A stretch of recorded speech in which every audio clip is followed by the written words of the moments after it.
Paul Farbrace, that seems like a pretty good day for Sussex. Yeah, I think it's been a good day. A lot of discussion this morning about whether we should battle bowl first. The old adage at Lords is always look up, never look down. And it looks a decent pitch. That I thought they probed away nicely. They've kept trying to keep the stumps in the game, which is important when maybe there's not a great deal happening. But they changed the ball, the first change of the ball today, and the ball seemed to behave a bit differently after the ball change. But I think we would be... Well, I know we are. We'd be disappointed with some of our dismissals today. You know, when you finish on a day like that, and you're nearly 300 for 4, and you think that's been a very good day. But actually, I don't think there'd be too many of our 4 batters that got out that would say they were genuinely got out by a top class bit of bowling. There was some good catching, some very good catching, 2 excellent catches. One by the keeper and one obviously by Higo. Fantastic catch going to his left, but I'm not sure that our 4 batters who got out would be saying it was top-class bowling. I think they'd be a bit disappointed with the shots. But that's the nature of the game. You know, we've been talking about this for the last few weeks. You have to play shots to score runs, and the game as a batter is about scoring runs. So, you know, sometimes you get out, and that's the nature of the game. None of them mean to get out, and I thought all 4 of them looked like they were playing nicely. I thought the way that the 2 Toms started for us was top class. That was a great start for us, and Hainsey just looks in fantastic nick. And Tom Clark, there's a score coming soon because he's an outstanding player. He knows he hasn't scored the runs he should have scored, and he got off to a really nice start today, and frustratingly got himself out. But that's the nature of the game, and that's what cricket is. So look, I think we're in a good position.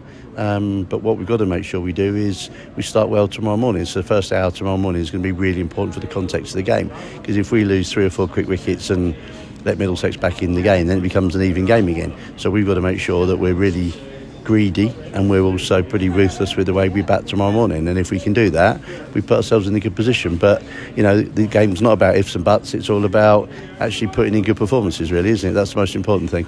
We almost run out of superlatives for Cheteshwar Pujara. I was watching him in the nets this morning. His preparation is so thorough.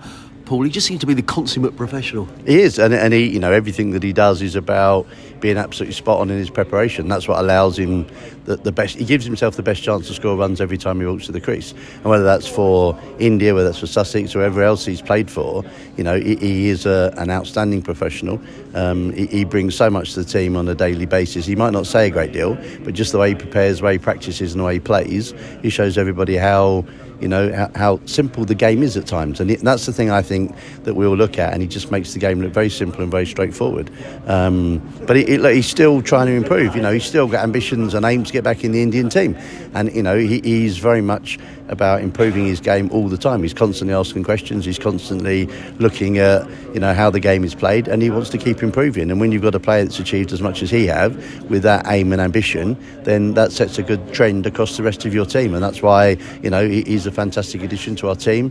He scores brilliant runs, but he also shows a lot of our younger, inexperienced players. It's not just about what you do on the pitch, it's about how you prepare and look after yourself as well. Final question, John Simpson in the runs against his old caddy. He had a difficult time with the bat. He was talking about that last week, John, but he looked determined to make a score today. Yeah, the last couple of weeks he perhaps hasn't played as well as he could have done.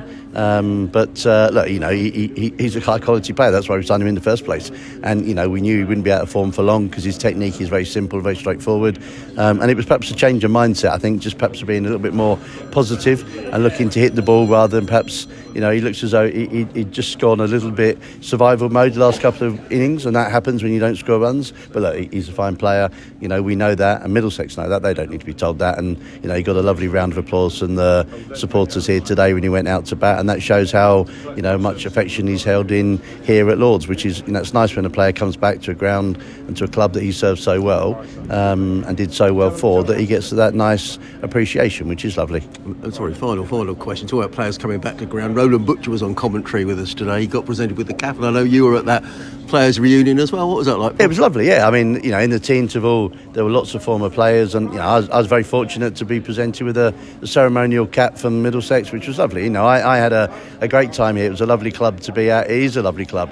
And it was lovely today. I caught up with so many former players that I had played with and worked with for a few years, which was lovely. But it's such a lovely occasion. They had players from the disability squad, from the women's squad, from the men's squad, all receiving commemorative caps, and it's a lovely thing. And it brings so many people together. some of them I haven't seen for 20, 25 years. So to see them, to see Butch back, big Norman Cowans. I mean, big Norm's 62 now. I couldn't believe it, but he still looks like he could bowl. It was fantastic. Mickey Rosebery, Jason Pooley, Paul Weeks, Mike Gattin, Angus Fraser, John Embry, Harry Latchman. There was Roland, as you said, there were so many people. I mean, Roland drove me to my first Middlesex game away from home when I made my debut at Grace Road.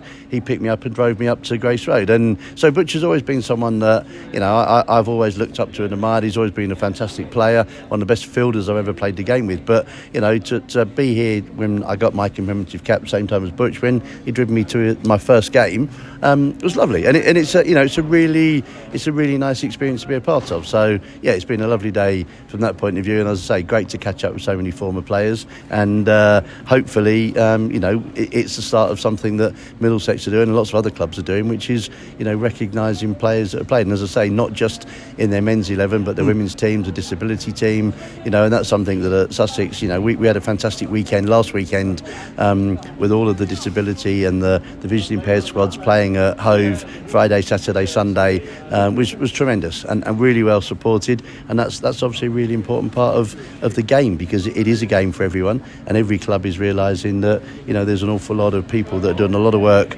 around the clubs, not just the players that get all the plaudits that play first team or international cricket, but there's a lot of other people around the clubs who are doing great work, and it's lovely that they're being rewarded for their hard work, which is fantastic.